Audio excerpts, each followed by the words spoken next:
I'm producing this next film called Painting in Country and Town for that very purpose, to show the different sorts of scenes we can do in different ways, mediums and methods in painting countryside scenes and town scenes. So we'll do some watercolour, we'll do some pastels, we'll do some oils, all sorts of different things.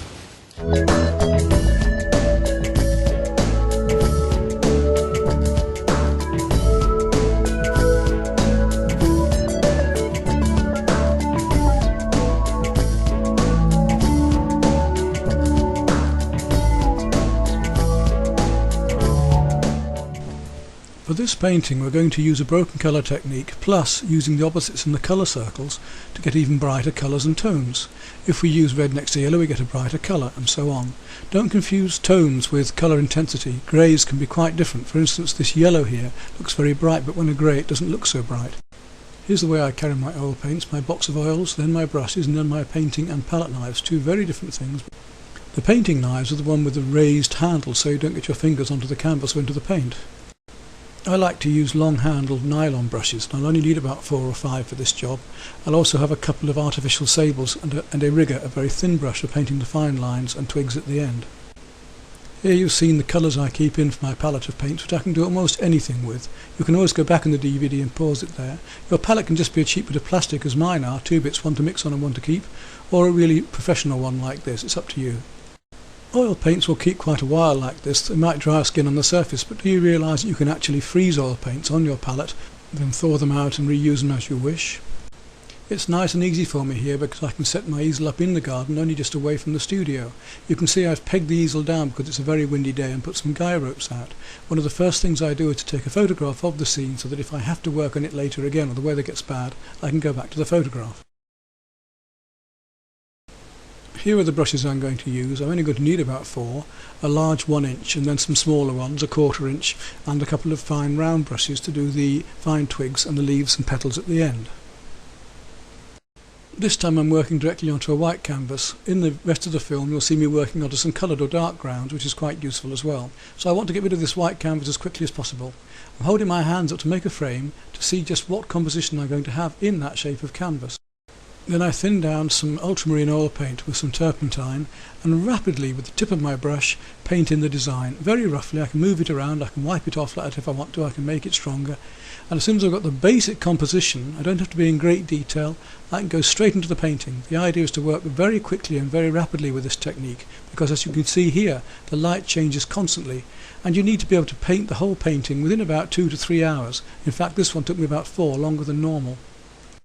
Start blocking in the large areas as quickly as possible. I usually start with the horizon and sky because that's usually a mid-tone, and once the sky is done then I can work down through the rest of the mid-tones. Here I've started with cerulean and white and a little touch of lemon yellow. Then I start to work some pink in with some rose and white, and a little touch of yellow again, and then towards the higher areas of the sky work in some cobalt blue and white and a little touch of ultramarine at the end again, and finally for the fluffy clouds some white and some yellow ochre. Aerial perspective is using colour to give a feeling of distance so that it's bluer and cooler in the background and warmer in the foreground. Linear is the use of line or drawing of larger things in the foreground and smaller in the background.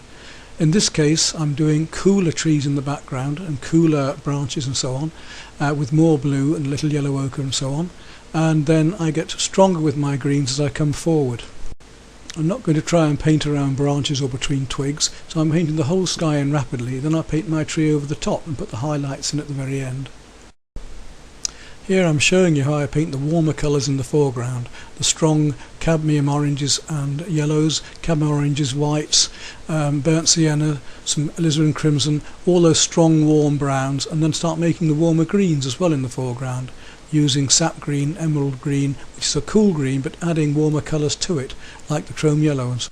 Painting like this is a great way to paint because you can really see far more colour when you're working from life than you can from photographs, which are more limited. Having said that, you've really got to look for those colours and not just look at one area. It's important when doing a painting like this to keep looking at the whole area that you're painting and comparing one colour to another, to see which greens are different one colour to another.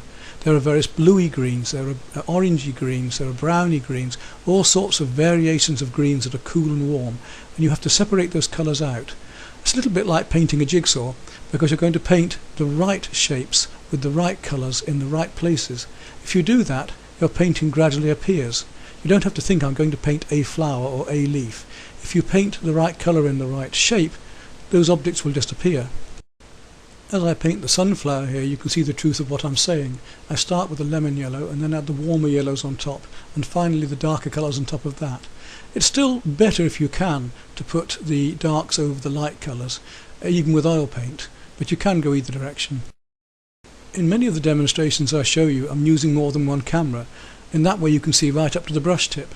I'm deliberately not doing that in this case because I want you to see me working very rapidly and very freshly. If we start painting very loosely and just concentrate on getting the effect of light and colour and atmosphere, then we can finish as tightly as we want. I can keep tightening this painting up more and more and adding petals in more detail as I go along.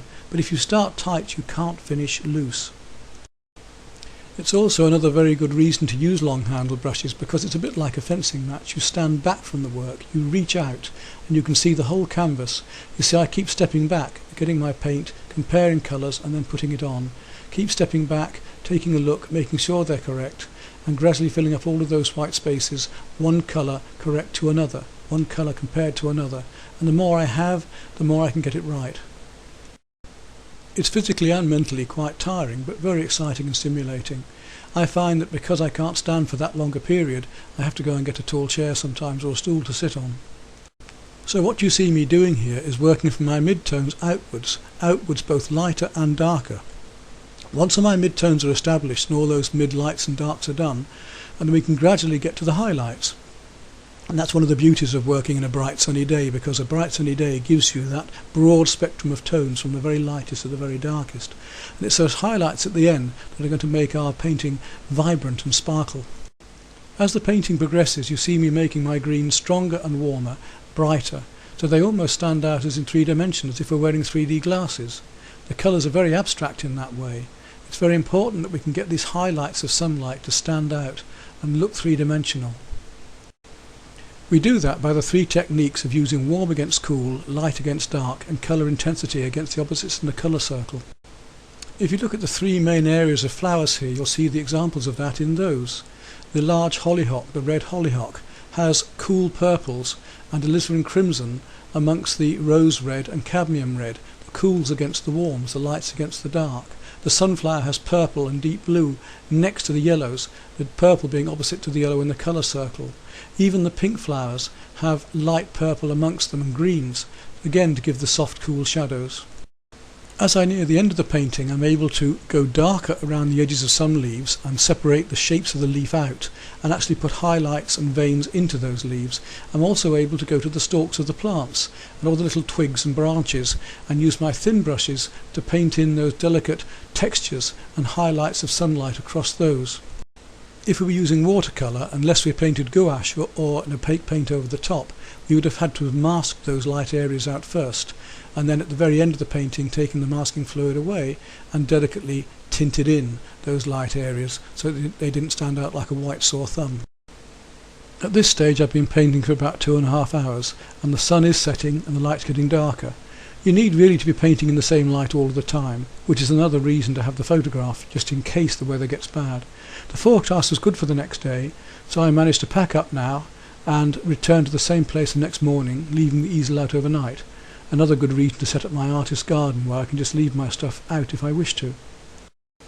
Well, here we are next morning, but one problem I could have is that of course the shadows will have changed, so I did in fact quickly change many of the shadows on my rose arbour, for instance, on that timber and on some of the flowers. But with the sunlight now shining brightly, I was able to hit those contrasts and go for those salient points and highlights very quickly and very strongly. Well, I hope I've shown you here how to paint a very complicated painting in a reasonably short space of time without doing masses and masses of drawing, without getting bored with it, without getting too bogged down and tied up with detail, just to very loosely enjoy painting colour and painting light in this method of mine of painting like a jigsaw. We're using oil paint for the sheer joy of it. We're painting impasto, painting very, very heavily, almost moulding the petals up with the brush.